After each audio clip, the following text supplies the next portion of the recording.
Robert, it is nearly consensus in the scientific community that there's no link there. Do you believe that's not true? I believe it's much more complicated than that. It's much more complicated than that. There is a link. Mercury is toxic to the human brain, and neurological problems have been caused by mercury, and mercury should not be in.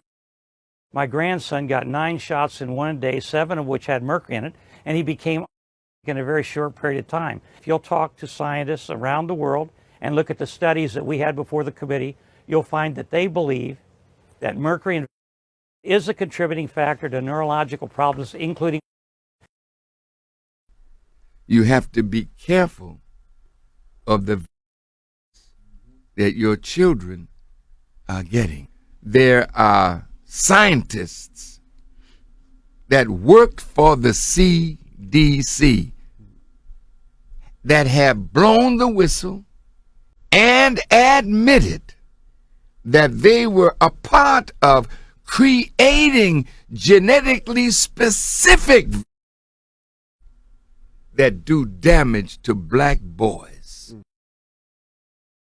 What the authors of the study at the CDC set out to do once they had these data was to exclude a large portion of young African American males so that the CDC's recommendations on MMR look valid when it is not. There is a scientist who works right now for the CDC. He's protected under the National Whistleblowers Act. He's saying they use his study to beat everybody to say, see, these are safe. It's his study. Now he tried to commit suicide and it didn't work. So now he's received a conscience. His name is Dr. William Thompson. You can Google him. Mm-hmm. He's got the highest paid whistleblower attorney in the country. He wants to come clean. He's now admitting that he lied, that the MMR vaccine does give black boys, at a rate 240% greater than their white counterparts. He knew it. He said the pharmaceutical industry is so strong and they got so much money. When he showed them that when black boys take this on schedule, it is absolutely toxic and damaging and is wiping black boys out. The difference is startling. Fleur and Grant Hume say this home video of their son shows a bubbly toddler developing normally.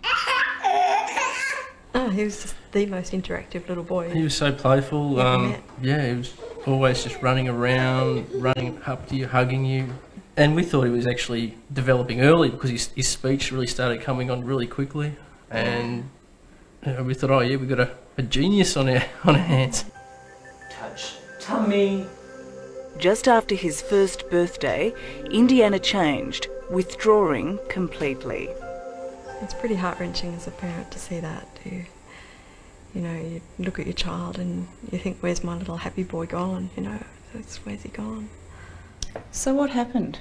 Within 2 weeks of the MMR injection, he had such a profound change of his personality. He had language loss. His speech really dropped off. Yeah. Look at me. Indiana is not alone. If you believe the MMR contributed to cause your child's, please stand up and raise your hand. There are thousands of parents who are all saying the same thing, that the triple antigen, MMR, is to blame for their children's. If you can get this, it's called themovie.com. VAXXED, themovie.com. Get it. Look at it. And if you're pregnant right now, I pray God that you are wise enough to protect what's growing in your womb. We're too trusting of our enemies. Haven't they shown us enough in 460 years that we ought to check them out? This guy right here, a scientist you've probably never heard of. That scientist's name is Dr. William Thompson, and it was on August 27th of 2014 that Dr. Thompson made an admission that got very little media coverage, but it was a major statement. That statement read in part, quote, "I regret that my co-authors and I omitted statistically significant information in our 2004 article published in the journal Pediatrics. The omitted data suggested that African American males who received the MMR before age 36 months were at increased risk for." Decisions were made regarding the findings of the report as the data was collected, and I believe that the final study protocol was not followed. So I'll tell you the significance of that statement in just a minute, but let's be clear here. Dr. Thompson did not come forward on his own. He released that statement I read to you only after he was secretly recorded by Dr. Brian Hooker. Now, once that happened, Thompson hired a whistleblower attorney, then turned over documents to Congress.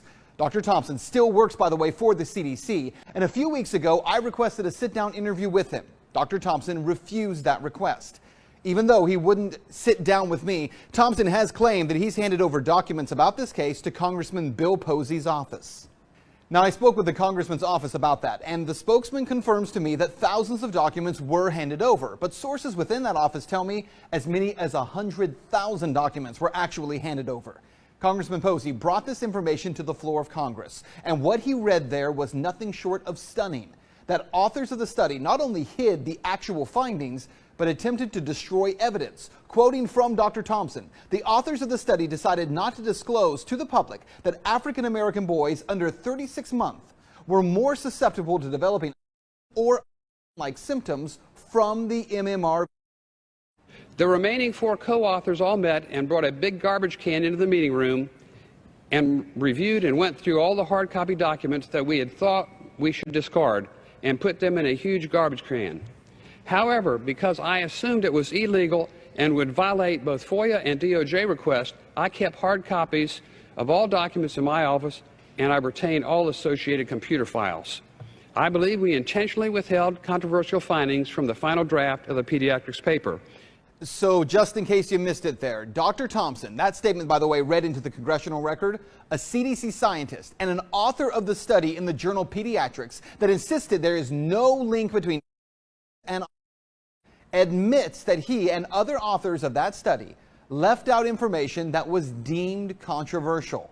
Information that in some African American male children who are given the MMR, the measles, before 36 months, did have an increased risk of and signs of, and that not only did the CDC hide that information, but that the authors of the study threw that evidence into a trash can and destroyed it.